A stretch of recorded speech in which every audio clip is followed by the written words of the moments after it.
शंख चक्र गदा पद्मधारी हरि ओम नमो नारायण नमस्कार नमस्कार नमस्कार।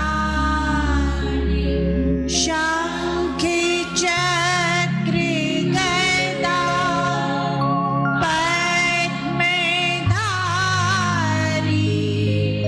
हरि ओम नमो नारायण नमस्कार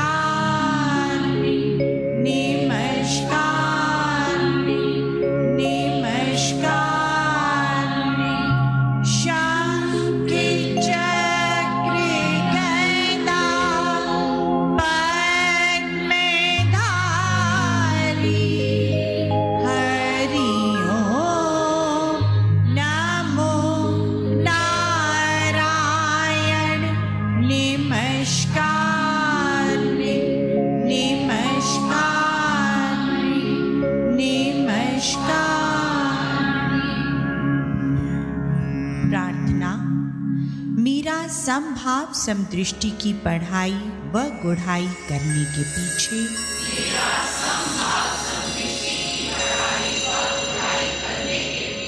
मुख्य उद्देश्य है अपने यथार्थ में बने रहने हेतु आत्मज्ञान द्वारा मन वचन कर्म से आत्म भाव अनुसार हर प्राणी के प्रति परमात्म दृष्टि व वृत्ति अपनाकर अपने आत्म बल का भरपूर प्रयोग करते हुए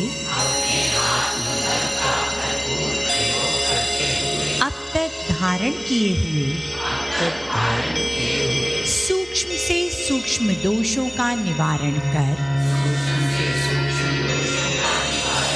श्रेष्ठ विद्वान गुणवान बलवान धनवान बुद्धिमान व ज्ञानवान बन सज्जन भाव का वर्ताव कर एक अच्छे इंसान की तरह जीवन जीने के योग्य बनना। मैं जानता हूँ कि यही युक्ति ही मेरे हृदय में शांति रूपा शक्ति द्वारा मुझे सदा हर विकृति व अमंगल से रक्षित रखने का अचूक हथियार है। इस हेतु मैं अपनी इसी उद्देश्य सिद्धि के लिए सर्वव्यापक भगवान से बल बुद्धि व सुमति प्रदान करने की प्रार्थना करता हूँ। और आज की बात को ध्यान में रखते हुए हम प्रार्थना करते तो हैं हर हफ्ते, वो प्रार्थना हमारी स्वीकार हो उसके प्रति हम कितने वैसे ही बने रहते हैं भाव में, वो विचार करने की बात है। क्योंकि ये प्रार्थना करना करवाना एक नियम देखते हैं ना, दुनियावी नियम में देखते हैं।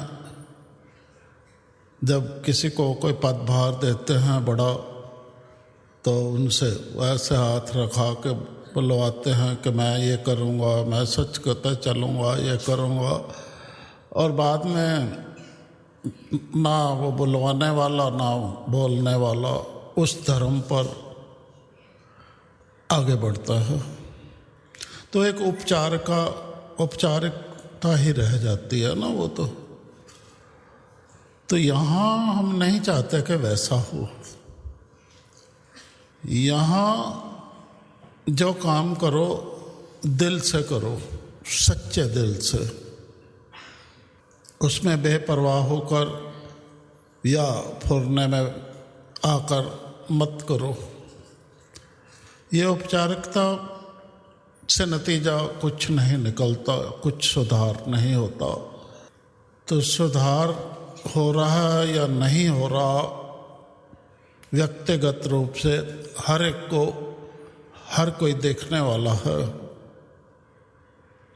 कोई कितना ही बनता फिरे,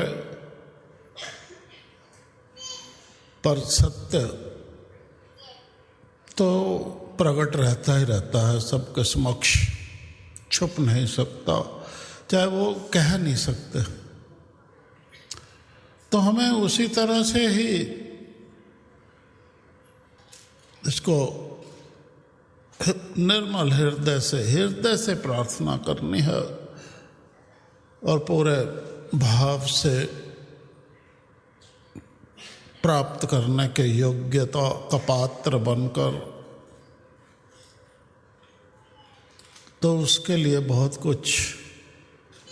कुछ भी पदभार त्यागने से पहले जो स्वभाव होता है, बहुत कुछ त्यागने की आवश्यकता होती है। जब मैं वो त्यागने पर ही तैयार नहीं हूँ तो वो ठीक नहीं होता, वो ठीक नहीं होता ना, तो नतीजा अच्छा नहीं निकलता। ये ध्यान रखना है। क्योंकि आज बातचीत ही वैसी हो रही है ना, तो वही हमें ध्यान आ गया। कहना हमारा फर्ज है, आगे आप मर्जी है हर की। सजनों, सतवस्तु का कुदरती ग्रंथ कर्म के संबंध में हमें समझा रहा है। अब क्या समझा रहा है? उत्तम दासेस्ताज सुकर्म। क्या कहा हमने? उत्तम दा अटल राज सुकर्म। सुकर्मों में उत्तम जकड़ता है, दुख क्लेश कष्ट में आवे तो भी सुकर्म वह छोड़ता नहीं। सच वर्ते सच वर्त वर्तावे, सुकर्मानुधारण कर, फिर किसी से वो डरता नहीं। ये तो जब हम दुख क्लेश कष्ट से घबराकर कुछ का कुछ करने पे तत्पर हो जाते हैं और एक दूसरे से डरने लगते हैं, तो सब खेल अपना भी बिगड़ जाता है और आसपास वालों का भी बिगड़ जाता है। अर्थात इसीलिए बोर्ड में लिखा हुआ है 3 प्रकार के इंसान होते हैं। एक उत्तम, दूसरा मध्यम, तीसरा मंदधम। जो मंदधम होता है वह तो सुकर्म करता ही नहीं। अब देखो, मंदधम की गणना से ऊपर उठे हो। जो मध्यम होता है वह सुकर्म तो पकड़ लेता है, मगर कष्ट क्लेश तथा दुख आने पर छोड़ देता है। ये हम देख रहे हैं। पर बहादुर वही है ना जो बना रहता है, सुख दुख सम कर जाने, जो बहादुर तो वही है।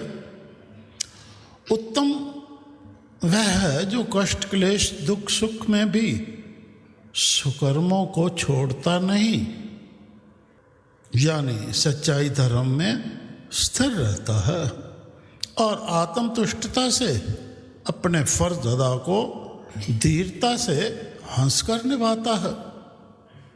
फर्ज अदा को धीरता से हंसकर निभाता है, निर्भर नहीं रहता किसी पर, वर्तमान में जीता है।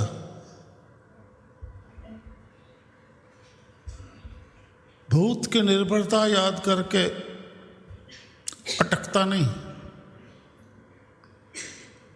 वर्तमान में जीता है। ऐसा उत्तम, एक उत्तम होता है, दूसरा मध्यम, तीसरा मंदधम। जो मंदधम होता है वह तो सुकर्म करता ही नहीं, हम समझ रहे हैं इसको, कोशिश कर रहे हैं। जो मध्यम होता है वह सुकर्म तो पकड़ लेता है, मगर कष्ट क्लेश तथा दुख आने पर छोड़ देता है। उत्तम वह है जो कष्ट क्लेश दुख सुख में भी सुकर्मों को नहीं छोड़ता, यानी सच्चाई धर्म में स्थिर रहता है और आत्मतुष्टता से अपने फर्ज अदा को धीरता से हंसकर निभाता है। आत्मतुष्टता से उसे किसी प्रकार की कमी खलती नहीं या आड़े नहीं आती। आत्मतुष्टता से तभी कर्तव्य वो निभा पाता है। तो अगर कमी को ही लेकर बैठ गया, वही खलने लग गई, तो क्या निभाएगा। दुनिया वाले उस पर कितना ही घेरा क्यों ना डालें, पहले तो खुद पर हिम्मत दिखानी है, फिर दुनिया वाले भी अगर घेरा डालते हैं ऐसा, वह किसी के घेरे में नहीं आता। ये होता वह तो एकता व एक अवस्था में स्थिरता से बने रहे, आत्मज्ञान अनुसार निष्काम कर्म करता है और हर समय मन को परमेश्वर में लीन रखते हुए इंद्रियों सहित मन पर कुशलता से हुकूमत चलाता है। इंद्रियों सहित मन पर कुशलता से हुकूमत चलाता है, और वही चला सकता है जो वैसा पुरुषार्थ दिखा सकता है। इस तरह थोड़े दिनों में परमेश्वर के साथ मेल खाकर तीनों कालों की पहचान करके त्रिकालदर्शी हो जाता है। भूत भविष्य वर्तमान कुछ भी नहीं सताता उसको, हर क्षण आनंदमय है उसका। इस संदर्भ में सजनों, जगत की रचना, पालन पोषण व कल्याण संहार करने वाले ब्रह्मा विष्णु व महेश का, किस किस का है? क्या इनका क्या कर्म है, क्या करते हैं ये? जगत की रचना, पालन पोषण और कल्याण संहार करते हैं ना। कौन कौन करता है? रचना कौन करता है? और पालन पोषण और कल्याण या संहार का सर्वोत्तम उदाहरण हमारे समक्ष ही है, जो सृष्टि के आरंभिक काल से ही अपने अपने उत्तरदायित्वों को निर्विघ्न निष्कामता से धर्म संगत संपन्न करते आ रहे हैं। किसी को कुछ नहीं कहते, किसी से परेशान नहीं है वो। सृष्टि में जो भी हो रहा है वो प्रभावित नहीं है उससे। हर क्षण परिस्थिति बदल रही है, तो परिस्थिति से प्रभावित होकर तो उनका सारा खेल ही बिगड़ जाए सृष्टि का। तो हम अपना इस घर का खेल बिगाड़ बैठते हैं, अपने परिवार का खेल बिगाड़ बैठते हैं। इसी तरह से प्रभावित होकर हर बात पर प्रभावित। इस संदर्भ में सजनों, जगत की रचना, पालन पोषण व कल्याण संहार करने वाले ब्रह्मा विष्णु व महेश का सर्वोत्तम उदाहरण हमारे समक्ष है, जो सृष्टि के आरंभिक काल से ही अपने अपने उत्तरदायित्व को निर्विघ्न निष्कामता से धर्म संगत संपन्न करते आ रहे हैं। अपने धर्म से विचलित नहीं होते। क्या आप जानना चाहते हैं वह अपना ये महान कार्य, कितना बड़ा काम है ये, पूरी जगत की पालना करना, ब्रह्मांड की रचना, छोटा काम है? क्या आप जानना चाहते हैं वह अपना ये महान कार्य निर्विकारता व कुशलता से कैसे कर पाते हैं? निर्विकारता, इतने विकार होते हुए भी निर्लेप और कुशलता से। अगर विकृत हो जाए वृत्ति तो कुशलता तो खत्म हो गई, वही कुशलता खत्म, कमजोर पड़ गई, हम कर ही नहीं सकते सही ढंग से कुछ भी संपन्न ना कर पाते हैं, ना करने देते हैं किसी को। तो जानना चाहते हैं ना हम, तो ध्यान से सुनो। तो जानो कि अपने कर्तव्यों का कुशलता से संपादन करने हेतु ये त्रिदेव यानी ब्रह्मा विष्णु महेश सर्वश्रेष्ठ युवावस्था की भक्ति यानी संभाव समदृष्टि की युक्ति का अनुशीलन कर जगत के प्रति अपना हर क्रियाकलाप निज परमात्म स्वरूप में स्थित रहकर, किसमें स्थित रहकर? निष्कामता व अकर्ता भाव से संपन्न करते हैं। फल की इच्छा नहीं चाहिए उनको, काम जो भी कर रहे हैं उनको उसके कोई फल नहीं चाहिए। वो जाओ जिस ड्यूटी पे बैठा दिया खुश है अपना, प्रसन्न। संकल्प रहित अवस्था, संकल्प रहित अवस्था है ना, अफोर अवस्था। तो एकाग्रता से काम करते हैं, यही सही ढंग है। अन्य शब्दों में इस युक्ति की परवानगी द्वारा ही, कौन सी युक्ति? संभाव समदृष्टि की, वह संभाव नजरों में कर सज्जन वृत्ति अनुसार इस ब्रह्मांड को रचते, पालना करते व उसका कल्याण तथा संहार करते समय, अब वो कर्म करते समय कैसे बने रहते हैं, ये समझने की बात है। सदैव अपने नित्य स्वरूप यानी एकता व एक अवस्था में बने रह पाते हैं, नित्य स्वरूप में बने रहते हैं। विचार ईश्वर है अपना आप। इस तरह वह निष्पाप, निर्वैर, निर्भय व निरासक्त होकर कर्तव्य परायणता का श्रेष्ठतम उदाहरण प्रस्तुत करते हैं। श्रेष्ठतम उदाहरण प्रस्तुत करते हैं अपना कर्तव्य परायणता का, जो भी काम उनको मिला हुआ है। इसीलिए तो ये तीनों, इसीलिए तो ये परमात्मा के प्रतीक भगवान स्वरूप, इनको भगवान मानते हैं ना सारे,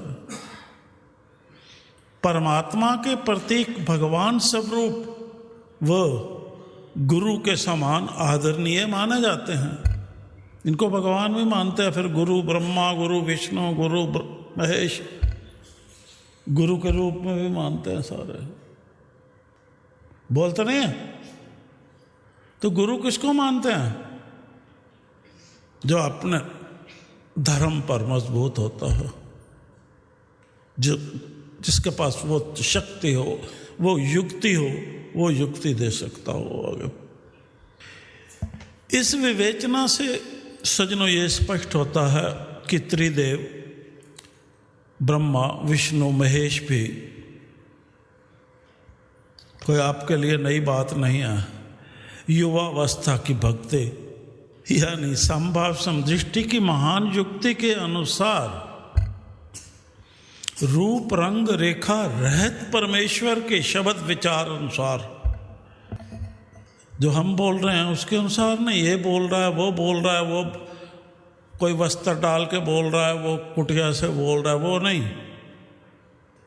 रूप रंग रेखा रहित परमेश्वर के शब्द विचार अनुसार जो आत्मा में परमात्मा है।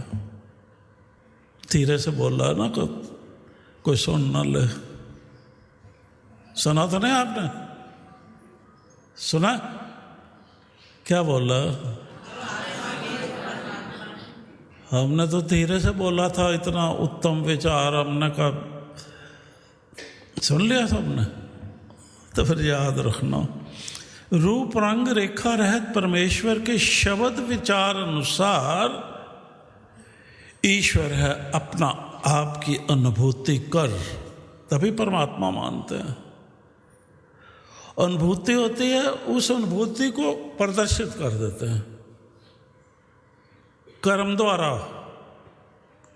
रचना का कर्म करते हुए उस कर्म द्वारा प्रदर्शित कर देते हैं उस अनुभूति को।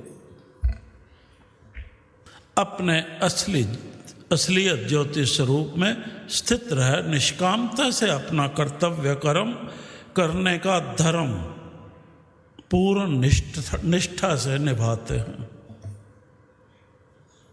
चाहे जागना ही पड़े, चाहे सारी रात जागना पड़े, तब भी निभाते हैं पूरी निष्ठा से। पहले वो है, बाद में कुछ और है।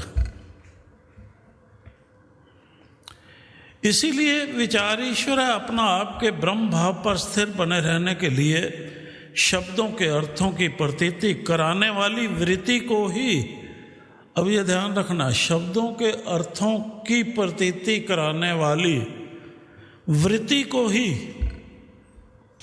मनुष्यों की विवेक बुद्धि व उच्च बुद्धि, उच्च ख्याल होकर इस जगत में आत्मीयता व निर्लिप्तता से, जैसे ये तीनों त्रिदेव विचरते हैं,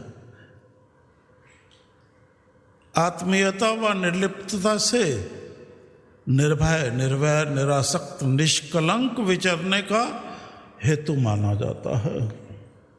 तो आप ऐसे विचर सकते हो जगत में, निष्कलंक, निरासक्त, निरावैर। शब्दों के अर्थों की प्रतीति कराने वाली वृत्ति होनी चाहिए। जैसे ही शब्द विचार सुनते हो, उनके अर्थों की प्रतीति कराने वाली वृत्ति आपकी मजबूत होनी चाहिए। बस क्या आपको पता लग जाए ये क्या कह रहा है, मुझे कैसे करना, क्या करना। ये बहुत बड़ा गुण होता है। अतः सज्जनों, ये मान लो कि इन त्रिदेवों के, अब ये तो गुरु हैं ही, मानते हैं, सृष्टि मानती है ना, क्या कहते हैं गुरु है। अतः सज्जनों, ये मान लो कि इन त्रिदेवों के शब्द गुरु से प्राप्त विचारों को धारण कर, ये भी वहां से प्राप्त करते हैं।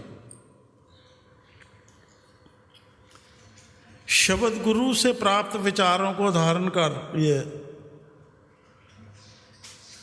परमात्म स्वरूप ऐसे नहीं हो जाते, ज्ञान स्वरूप हो जाते हैं ना। वही शब्द गुरु से प्राप्त विचारों को धारण कर आजीवन, जो भी इनका काल होता है, उसी विचारधारा में स्थिर बने रहने में ही हर जीव का कल्याण है, जो उधर बात हुई थी। इसलिए तो सतवस्तु का कुदरती ग्रंथ रूप रंग युक्त स्वरूपों के स्थान पर,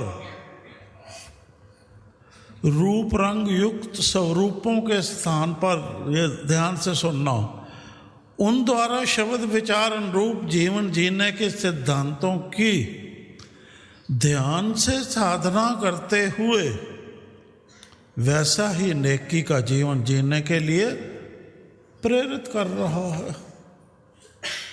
कुछ नहीं मांग रहा किसी से। याद रखो सज्जनों, जो इंसान शब्द विचार पर सुदृढ़ता से स्थिर रहता है, वह जीवन में प्राप्त होने वाले सुखों व दुखों के स्वरूप को प्रभाव सहित। अब ये याद रखना, अमल में लाने की बात है, यहीं मार खा जाते हैं सारे।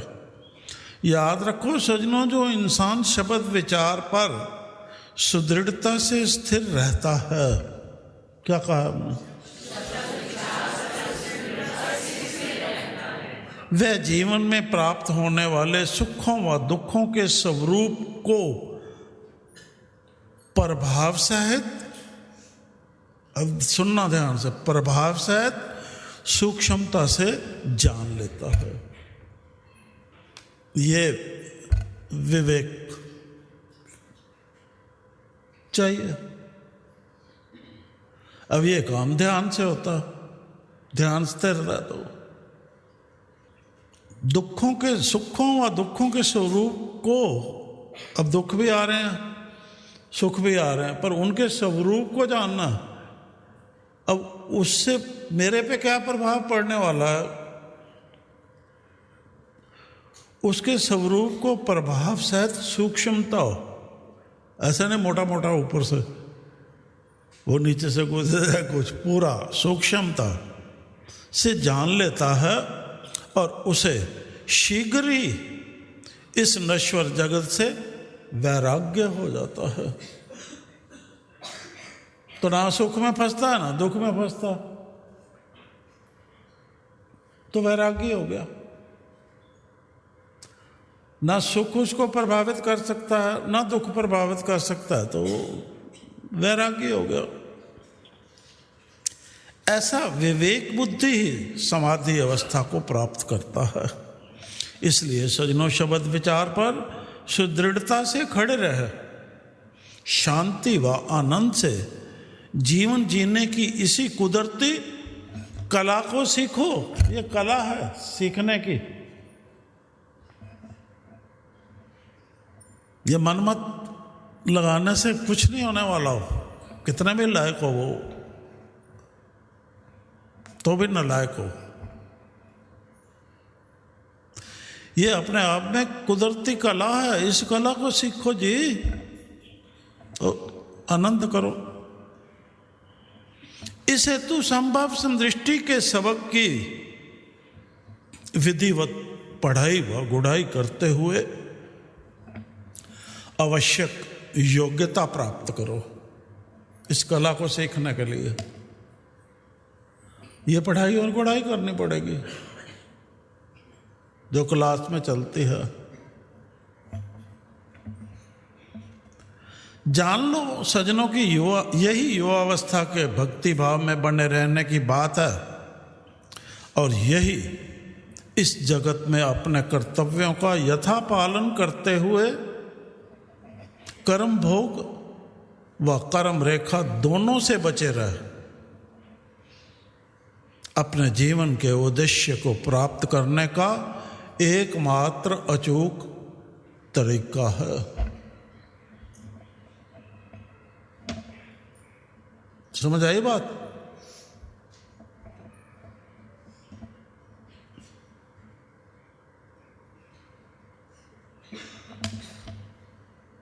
अब जरा ध्यान से इस तरह संभाव समदृष्टि की युक्ति की जीवन उद्धार हेतु महत्ता को समझते हुए हम मानवों के लिए बनता है कि इन विधेयों को जीवन निर्माण, पालना व कल्याण का आदर्श रूप मान उन्हीं की तरह संभाव समदृष्टि की युक्ति अनुसार परस्पर सज्जन भाव का बल प्रताप करते हुए निज परमात्मा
हुए उसी विधि विधान निष्काम भाव से परोपकार करते हुए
सो जो शुभ बात है अपने लिए उसको तो विधिवत अफुर होकर निष्ठा से करना बनता है कि नहीं बनता।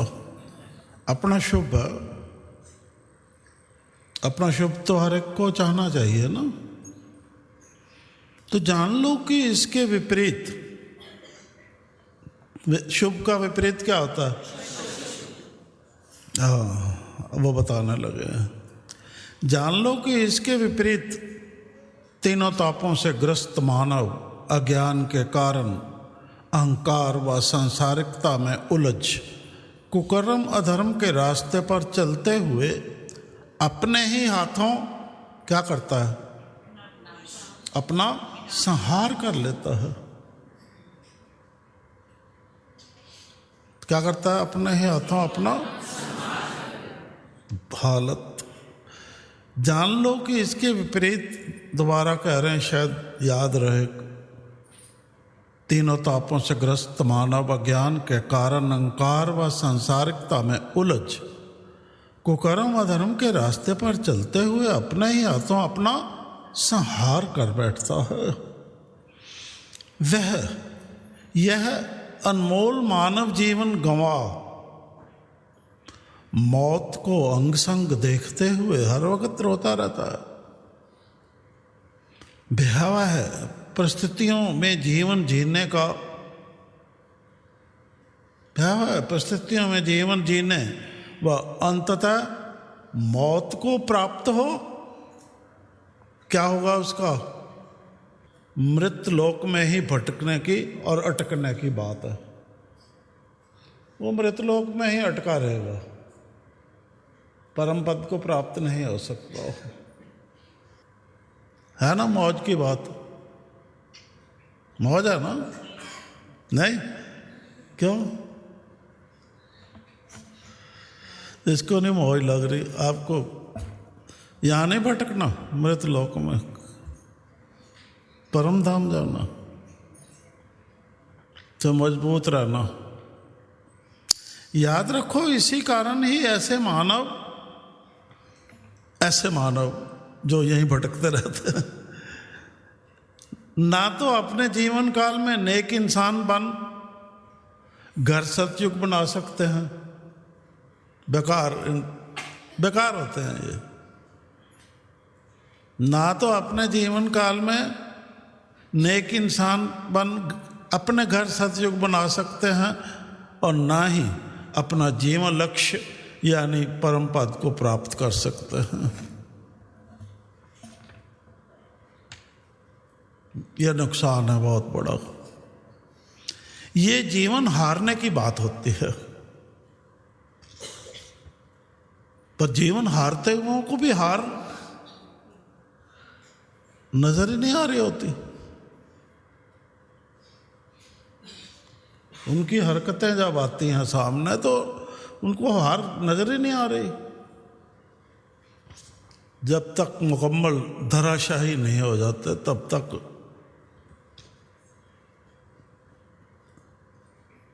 ये जीवन हारने की बात होती है जी। अतः सजनों, इन परमात्म स्वरूप त्रिदेवों से कम तो नहीं है ना? क्या कम हो? अरे रचना तो आप भी करते हो, जमते नहीं बच्चे?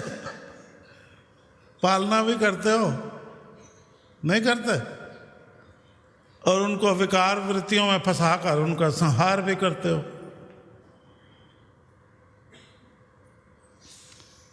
और जिससे थोड़ा जुड़ जाओ उसका कल्याण भी करते हो, सब कुछ करते हो।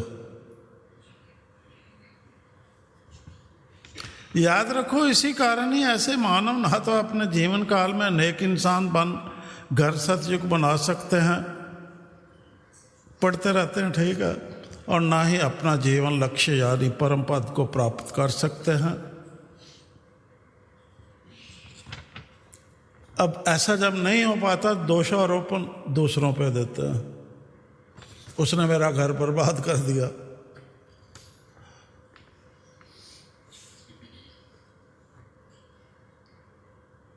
वो मेरे परमार्थ में रुकावट बना। दोषारोपण। अरे तुम बहादुर हो के चलो, कौन बन सकता? अतः सजनों, इन परमात्म स्वरूप त्रिदेवों के से शिक्षा लेते हुए ये जीवन हारने की बात पता लग गई है ना? अब इनसे शिक्षा लेते हुए, तीनों परमात्मा स्वरूप हैं तो इनसे शिक्षा तो बनती है ना, और गुरु भी मानते हैं। शिक्षा लेते हुए आत्मतुष्ट बने रहे, धीरता व निपुणता से अपने जीवन लक्ष्य सिद्ध करने हेतु अब क्या करना है? संभाव समदृष्टि के सबक को भली भांति पढ़ो, समझो व निष्काम कर्म प्रणाली अनुसार जीवन जीना सीखो। बस संभाव समदृष्टि के सबक को भली भांति पढ़ो, समझो। ऐसे फटाफट नहीं करके पढ़ गया।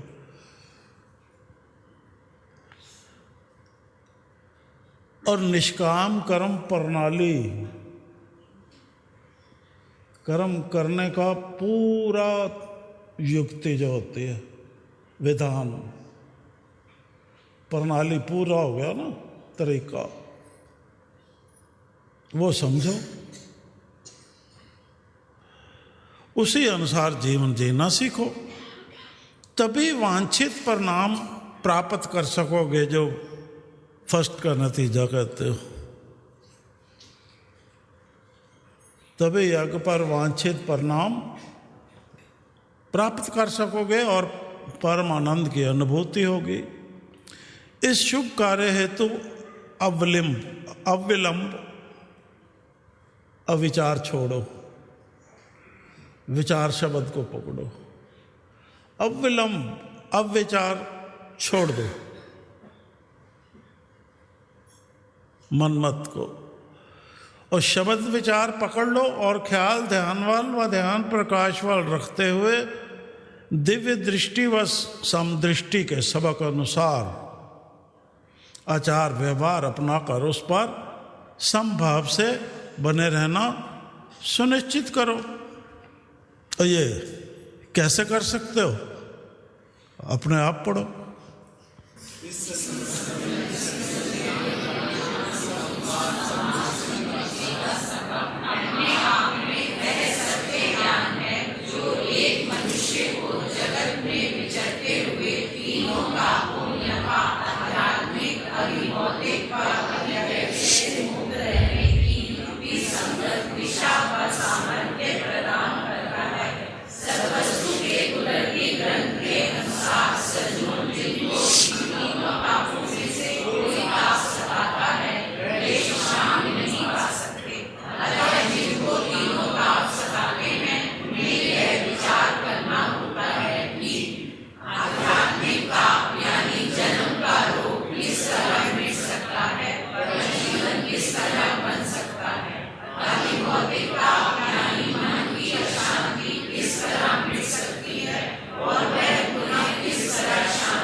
ठीक, अच्छा है ना? विश्राम ना मिले, विश्राम पाना चाहते हो? पाना चाहते हो विश्राम? तो अब विचार छोड़ दो। अगर विश्राम पाना चाहते हो तो याद रखो सजनों, इन तीनों तापों रूपी शूलों की चुभन महसूस हुई है कभी? रोज होती है, हर घड़ी। इन तीनों तापों रूपी शूलों की चुभन कौन से? आदि अति कष्टदायक व हृदय में तीव्र वेदना उत्पन्न करने वाली होती है। बेकाबू हो, वश में ही नहीं रहता, कुछ भी वश में नहीं रहता। जब जिसके कुछ भी वश में नहीं है उसको कोई भी वश में कर सकता। ऊधम मचाने वाले को तो रस्सी से पकड़कर खूंटे से बांध देते हैं ना, क्या नहीं? जानवरों को नहीं करते ऐसे। याद रखो सजनों, इन तीनों तापों रूपी शूलों की चुभन अति कष्टदायक, किसी को ना भोगनी पड़े। वह हृदय में तीव्र वेदना उत्पन्न करने वाली होती है।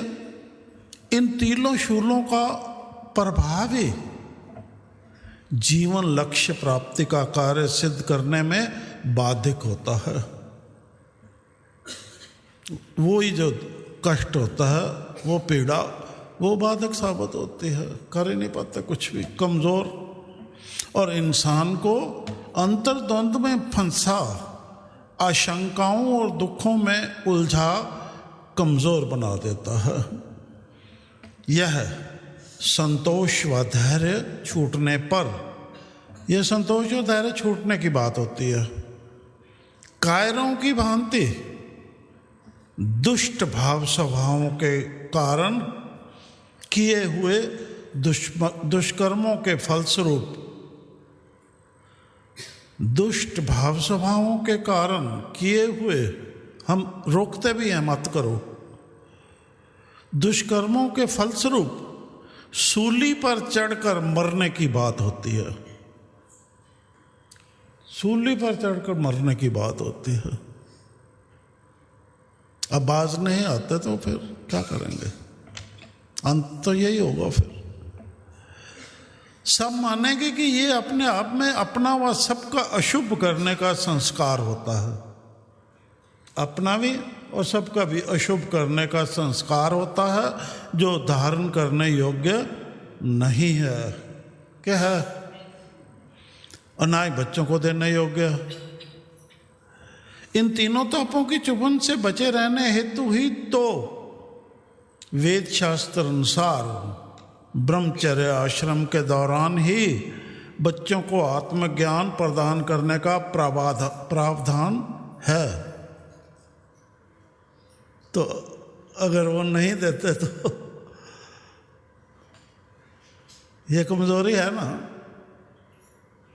ताकि युवावस्था आने तक, यानी गृहस्थ आश्रम में प्रवेश से पहले ही वे आध्यात्मिक, भौतिक व दैविक ज्ञान धारण कर, तीनों आध्यात्मिक, भौतिक व दैविक तीनों रोग हल हो रहे हैं, ज्ञान धारण कर इतने विद्वान हो जाएं कि आदि व्याधि के रोग उन्हें इन तापों के रूप में ना सता सकें।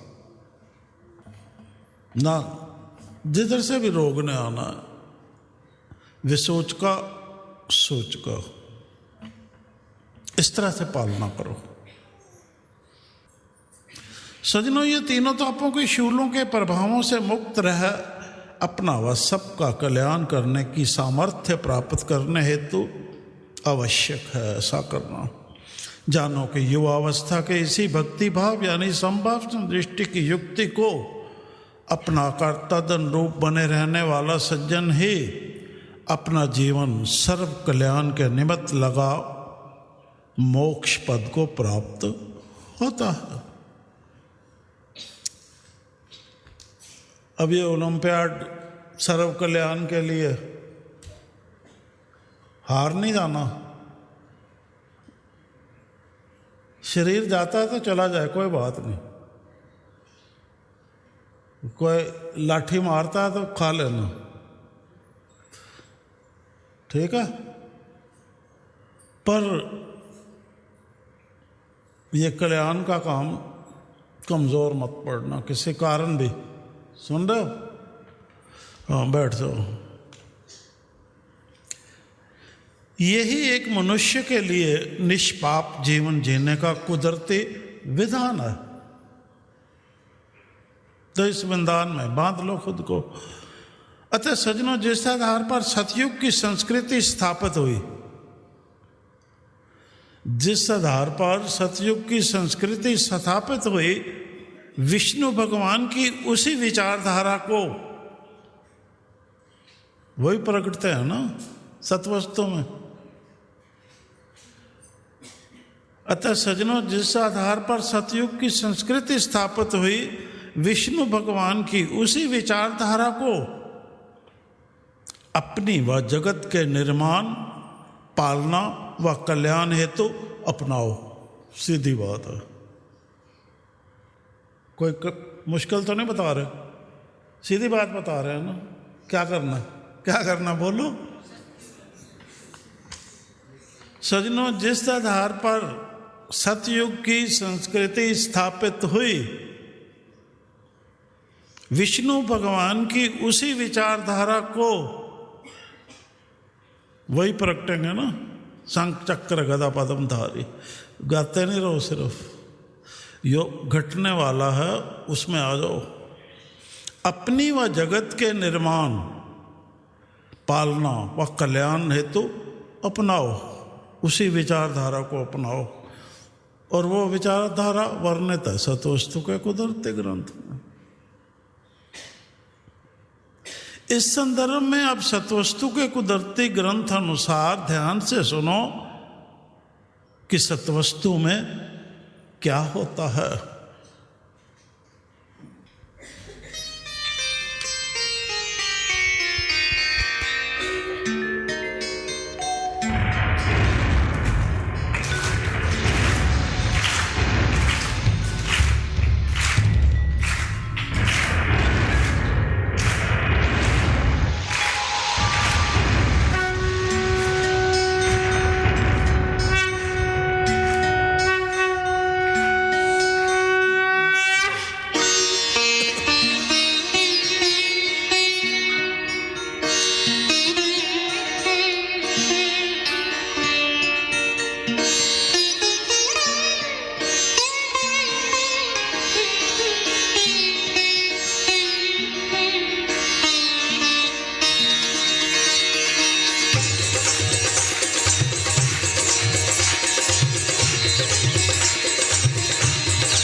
सज्जन दयालु श्री रामचंद्र जी के मुख के शब्द। हम है कलाधारी, हम है खेल खिलाड़ी, हम है लीलाधारी, कुल सगली जोत हमारी, कुल सगली जोत हमारी, कुल सगली जोत हमारी। हम है लीलाधारी, हम है लीलाधारी, कुल सगली जोत हमारी, कुल सगली जोत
संभावदे होसवे, संभावदे होसवे, संभावदे होसवे।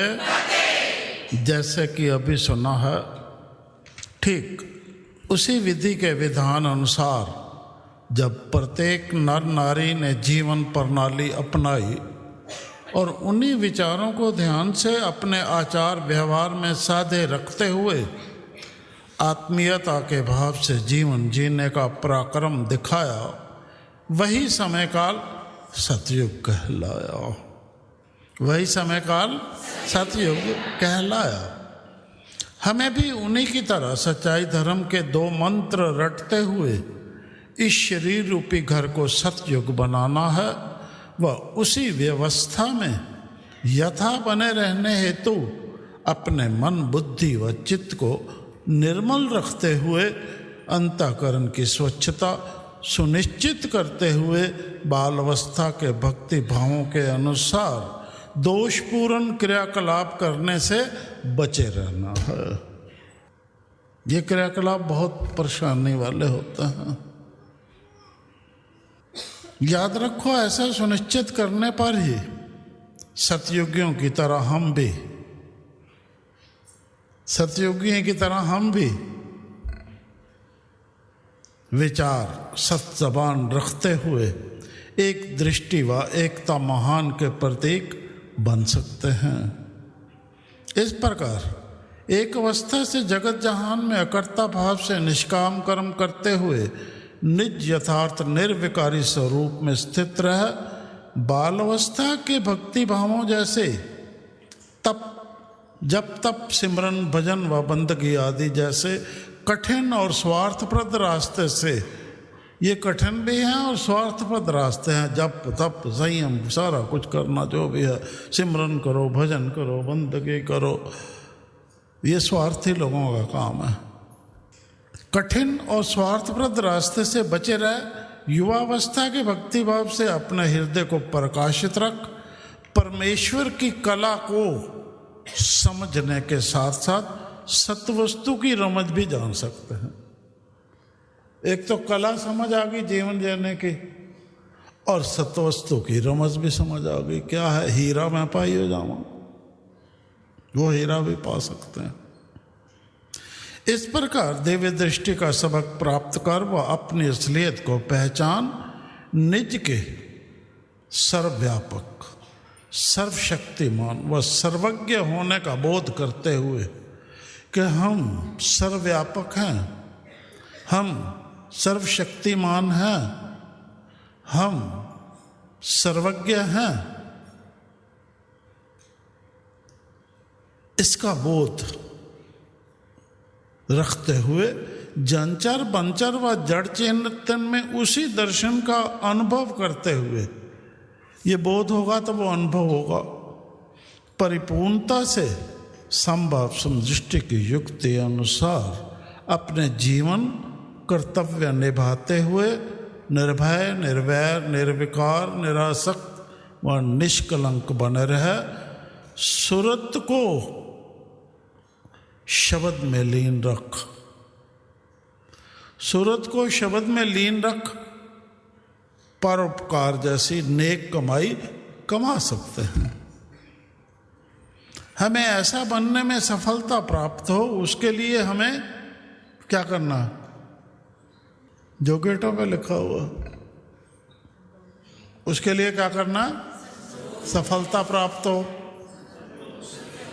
है? उसके लिए हमें संतोष, धैर्य, सच्चाई, धर्म, सम, निष्कामता व परोपकारिता के शाब्दिक अर्थों को सूक्ष्मता यादगिरी में रखते हुए अपने आज तक अपनाए स्वभावों के टेम्परेचर को सम अवस्था में रखने का पुरुषार्थ दिखाना होगा। स्वभाव का टेम्परेचर, पल में गुस्सा, पल में कामना के वश आकर लोभ में फंस जाना, पल में मोह में फंस जाना, किसी ने लालच दिखाया तो